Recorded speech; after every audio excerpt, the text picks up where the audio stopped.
Hey family. It's been a long time. I sure missed y'all. I really missed y'all. It's been about a month since I made my last video. And I have a lot to share and a lot to update everybody on my Kundalini, my inner child journey. Okay? And how I'm going through. Again, you know y'all can contact me so we can work on this thing together because that's what All Moon is about. So, let's start off with our wonderful prayer. Before we start, I just want to pray over myself. I want to pray over my children. And I want to pray over any and every eye that watched this video. May we be protected from any and every evil eye. Any and every negative energy that's sent to us, may it be returned to sender. May only love, truth, and healing flow through this space today. May only what needs to be released find peace, and may what needs to go be watered with divine light. Ashe, amen. Make it so it is. All right, so what's up, y'all? I missed y'all. Oh my God, it's been so long. Y'all know how I am. I have to take a break, and it's always for a reason. It's always for a reason. And for those who are new watching my videos, hi and welcome. And I hope you all can take something from my videos and my journey. And I'm an unpaid therapist. I call myself an unpaid therapist, and all you'll know why, because I do talk to everybody about what's going on with them, and I am an open book. And sometimes I do share too much, but this I need to share with the world. Okay? So peace and hey family, and welcome back to Moon. And if you watched my last video, you know that I shared about my pregnancy and how it's connecting with my Kundalini awakening. Also, that experience has really, even more than every other video, opened up my eyes to more inner wounds that are part of my little Nakia that still are crying out for love, protection, and healing. Today, I want to give you all an update on where I am in that journey, what's still showing up, and how it affects me as a mother to both my boys, because I have 2 boys now. And most importantly, why letting go those wounds is so important to me and my kids and my family's healing journey. So one of the biggest wounds that still shows up and that I'm still facing today, you guys, again, for those who are new to this, I'm still healing. And I am sharing my healing journey with the world. I don't know who watches these videos. My last video got 65 views, and I was like, whoa, look at me. If you build it, it will come. But seriously. So one of the wounds that still shows up for me is rejection. Growing up, I've often felt very unseen, very unheard. Like my truth does not matter. And that started off as childhood. Talking about from the little Nakia. My voice didn't matter. That made me shrink myself and go looking for love in places that were not safe. Even now as an adult, when I don't feel accepted or valued, the little girl inside reacts first. Right? Most people will fight that and say, that's not what's going on with me. I'm an adult now and all that other stuff. There's no judgment. I am a judgment-free person. I do not judge nobody about what they've been through, because your journey is your journey. My journey is my journey.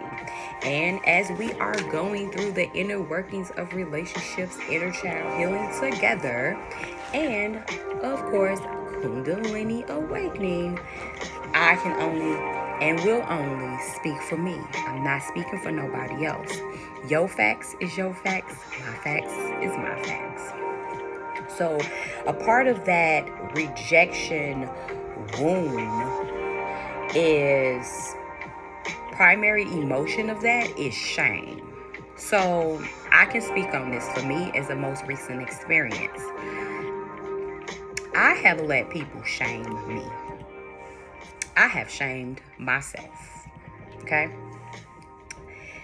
Shamed myself for the things that I've done that I did not be taught and or learn the lesson from.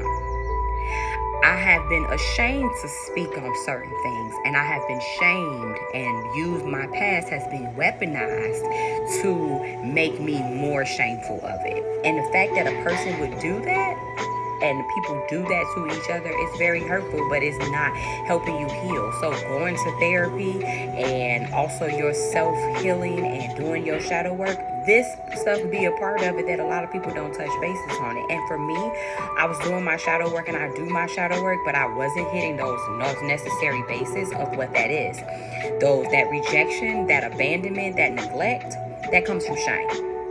And an affirmation to really say this to yourself every day, to let that stuff go and to really just throw your hands up and let go. I am not unlovable. I am lovable. Okay? That trauma started from shame, poverty, humiliation, abandonment, infidelity, infertility. I can sit here and say I was told that I would never be a mom again. My kid would be my only kid.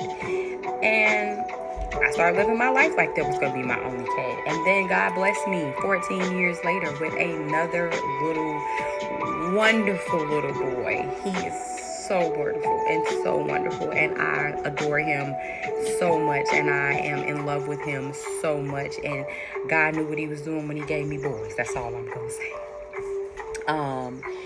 My defense mechanism that came with that is I emotionally detach. Like, I'm gonna be honest, I stonewall, I self-absorb words. Like, your words that you say to me, most cancers don't do that, but me, I did. Like, I take what you say to me and I take it to heart.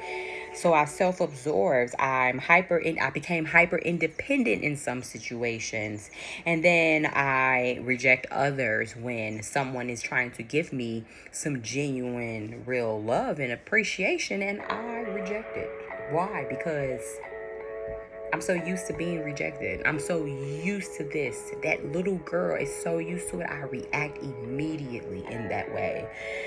I self-sabotage because I'm overcompensating. That defense mechanism, self-sabotaging. And I withdraw and then I isolate so much.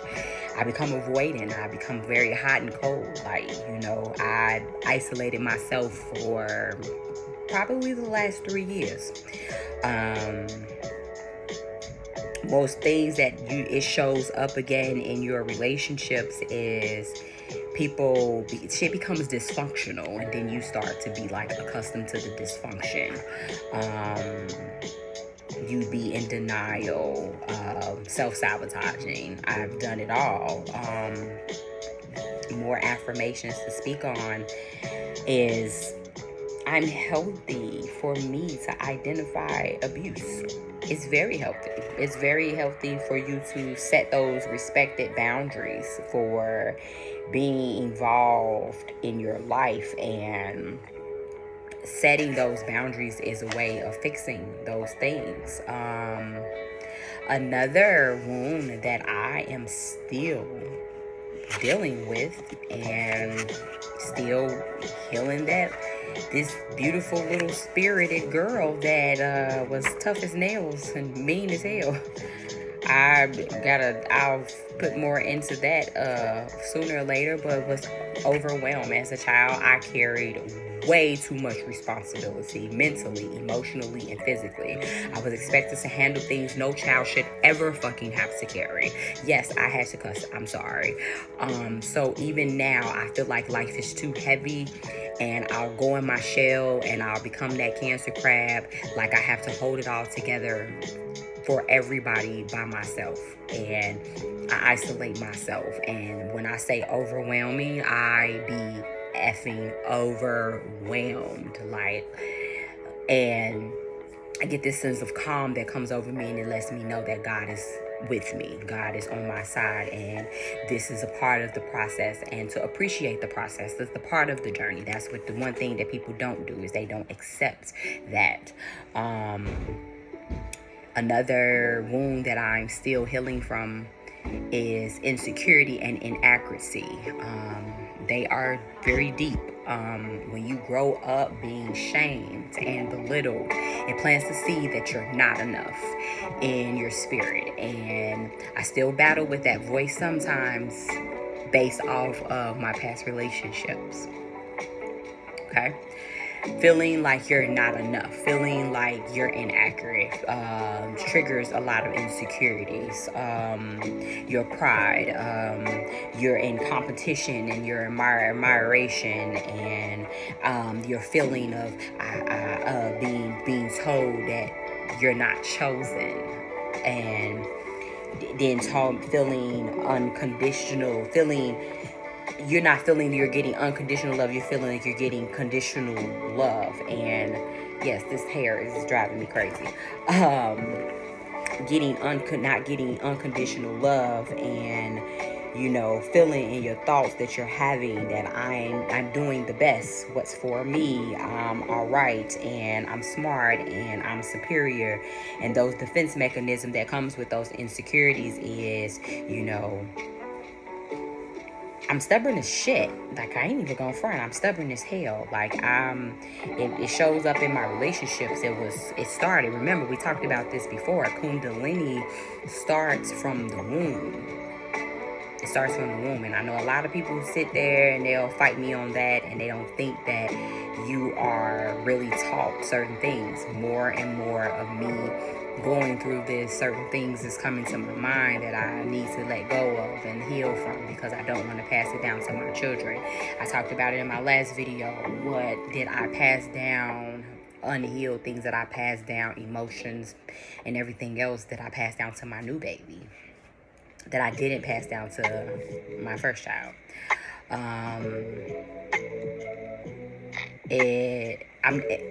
The more things that was the ones that tell me that I'm not good enough, the ones that are telling me that I'm not doing enough and I'm not worthy enough of having what I want to have for me, or having that relationship be the relationship that I want it to be. Those voices are not mine. That's wounds that are talking, and those wounds that are talking heavily sit on a lot of us, and we really don't want to talk about it. We really are ashamed to talk about it, when we really shouldn't be ashamed to talk about it. But again, everybody's different. I am a open book. I bring up more things than I should when it comes to things. Another wound that I still deal with is loss. One wound that I carry that I don't always speak on is loss. Okay, from a young age, I lost a piece of my childhood and my innocence and my freedom, my sense of safety at home, my sense of safety outside in the environment. When you lose your sense of safety inside the home first, and then you lose it on the outside, that's just like you're just walking around and you don't feel safe. And when I lost my dad, my sense of security even lost more. And that's another part of my Kundalini. That's another part of my Kundalini. So giving birth was one part of my Kundalini awakening, and now losing my father is another Kundalini. So, and that loss wound popped up as well.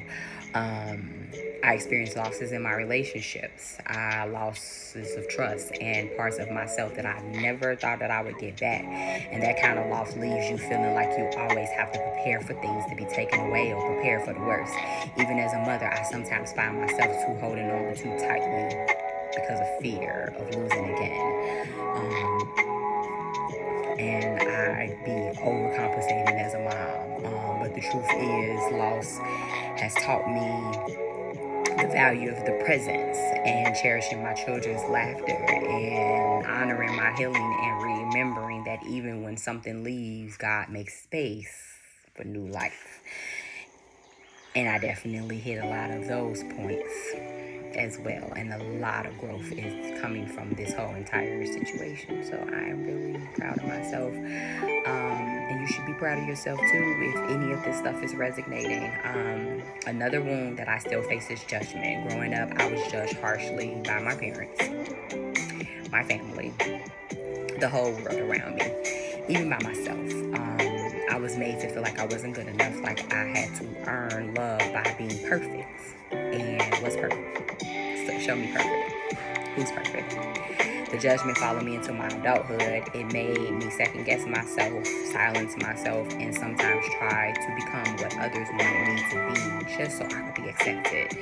At jobs, I thought if I be this boss, I'll be accepted. If I be not too bossy, but be their friend, I'll be accepted. Oh, if I be his friend and I just stay his friend a little bit, I'll be accepted to be his girlfriend or his wife one day.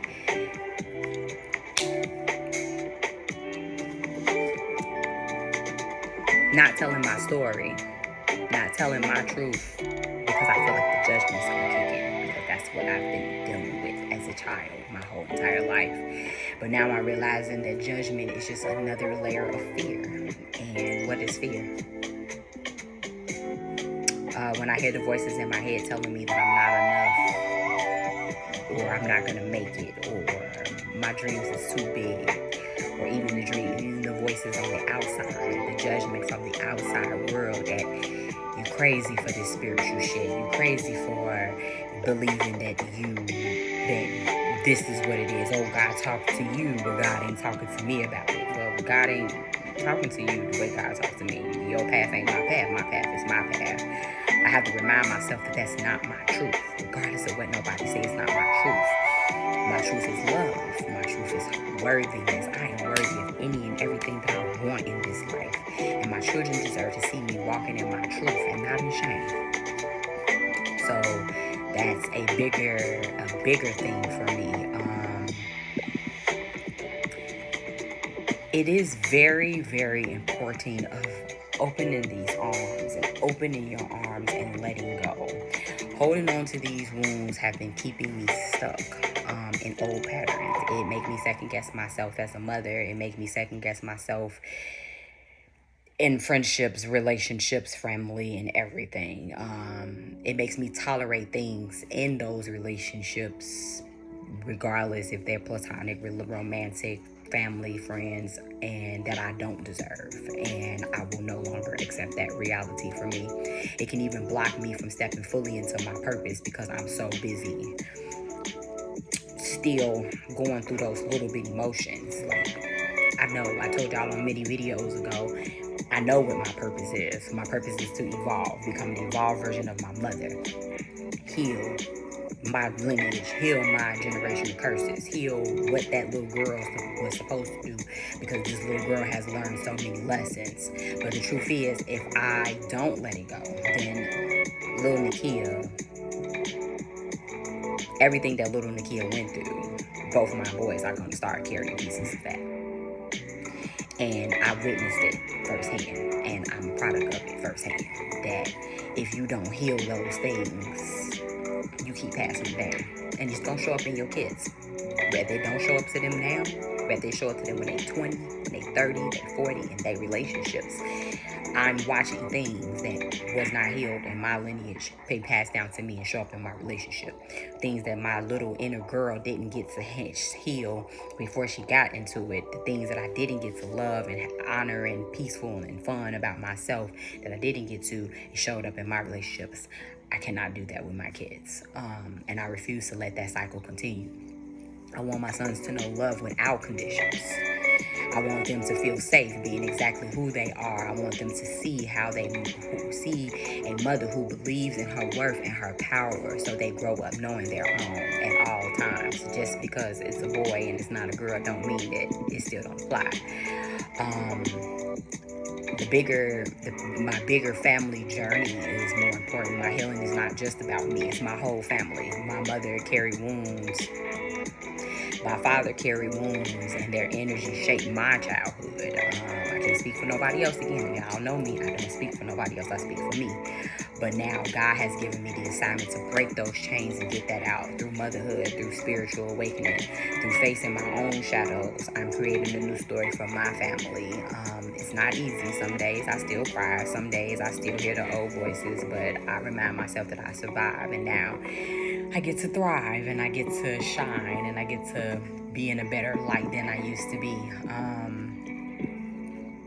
I get to do some of the things that I didn't get to do the first go round, and I think different. I feel different. My inspiration is different. My little person is the inspiration. My big little person is an inspiration. They've been an inspiration to me before they both became, because I never wanted my kids, however many I had, to go through the things that I went through, to experience the life. I am so grateful that my son is started high school, straight A's, has focus, has purpose, not dealing with anything that's affecting him emotionally, mentally, physically, to the point where it's affecting his grades, it's affecting his demeanor to make decisions for himself.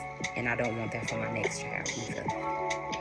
So if you are watching this and you feel like your inner child is speaking to you, know that you are not alone. Healing is a process. It's not about being perfect. It's about being present.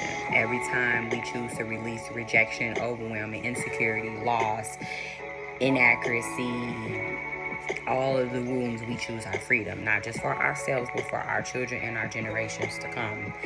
And again, I'm open to speaking to anybody about it. I'm an open book. I'm an open ear. I'm going to speak from me. I'm going to always give you how what you dealing with resonates with me.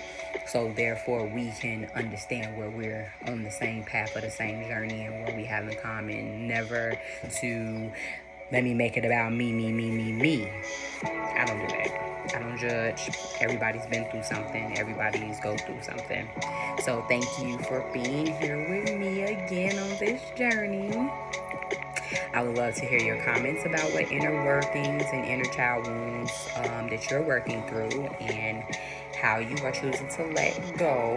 And until next time, I want to tell y'all peace, love, and healing. And I want to end with a prayer. Sometimes I do end with a prayer, so this is my ending prayer for today. Before we do end, I want to speak this blessing over every last one of us that is eyes on this video. I release the pain of my past. I welcome the freedom of my future. I choose healing for me, my inner child, and for my children. May our journeys be guided with divine love, and may we always remember we are enough. We are worthy. We are whole. Ashe, amen. So it is. Make it so. Until next time, y'all.